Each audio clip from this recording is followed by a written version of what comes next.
महाभारत युद्ध के बाद की बात है। महर्षि गालव सुबह के समय स्नान के बाद सूर्य को जल अर्पित कर रहे थे।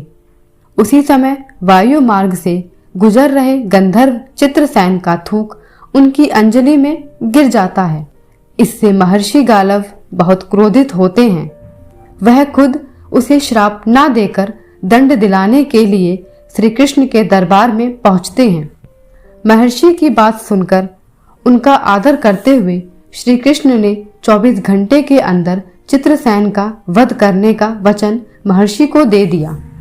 उधर जैसे ही नारद मुनि को इस बात का पता चला, वह चित्रसेन के पास पहुंचे और उनसे कहने लगे, जो भी दान पुण्य करना चाहते हो कर लो, क्योंकि स्वयं श्री कृष्ण कुछ ही घंटों में तुम्हें मृत्यु द्वार भेजने वाले हैं।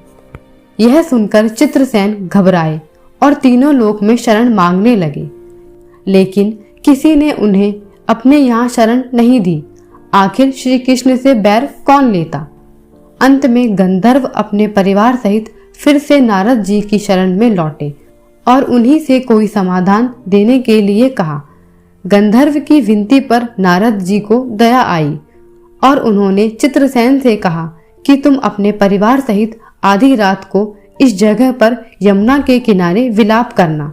एक महिला यहाँ आएंगी जो तुम्हें विलाप करता देख तुमसे कारण पूछेंगी, लेकिन जब तक वह तुम्हारी सहायता का प्रण ना ले तुम उसे अपनी समस्या मत बताना। चित्रसेन तैयार हो गई। फिर नारद जी श्री कृष्ण की बहन और अर्जुन की पत्नी देवी सुभद्रा के पास पहुँचे और उनसे कहा कि आज बहुत ही शुभ तिथि है। आज मध्य रात्रि में यमुना में स्नान करना और दीन का दुख दूर करने पर अक्षय पुण्य की प्राप्ति हो सकती है। इस पर सुभद्रा रात को अपनी 2 सखियों के साथ यमुना में स्नान करने के लिए पहुंची। वहां उन्होंने विलाप करते गंधर्व और उसके परिवार को देखा तो उन्होंने अक्षय लाभ की इच्छा और मानवता के नाते उनके दुख का कारण पूछा, लेकिन गंधर्व ने तब तक कुछ नहीं बताया जब तक सुभद्रा ने सहायता का प्रण नहीं किया। लेकिन जैसे ही सुभद्रा ने प्रण किया और गंधर्व ने श्री कृष्ण के प्रण की बात बताई, सुभद्रा धर्म संकट में पड़ गई। उन्हें कुछ नहीं सूझा तो वह गंधर्व को अपने साथ महल ले गई और जाकर अर्जुन को पूरी बात बताई।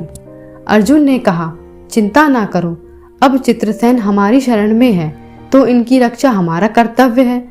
उधर देव ऋषि नारद श्री कृष्ण के पास पहुंचे और उन्हें बताया कि प्रभु, आप गंधर्व चित्रसेन को मारने की तैयारी में तो हैं, लेकिन स्वयं आपके प्रिय अर्जुन ने उसे अपने संरक्षण में रखा है।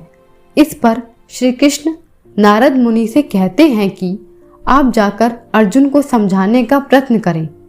नारद जी अर्जुन के पास आते हैं और श्री कृष्ण का संदेश देते हैं। इस पर अर्जुन कहते हैं कि मैं स्वयं श्री कृष्ण का भक्त हूँ और उन्होंने ही मुझे क्षत्रिय का धर्म सिखाया है। मैं उनमें समर्पित रहकर ही अपनी शरण में आए व्यक्ति की रक्षा करूंगा।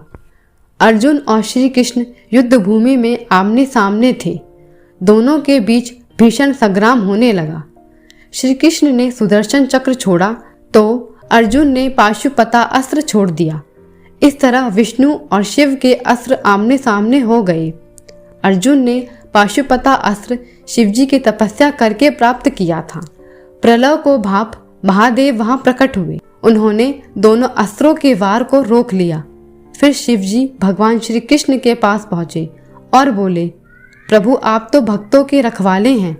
अपने भक्तों के लिए वेद, पुराण और शास्त्र के साथ अपनी प्रतिज्ञा को भी भूल जाते हैं।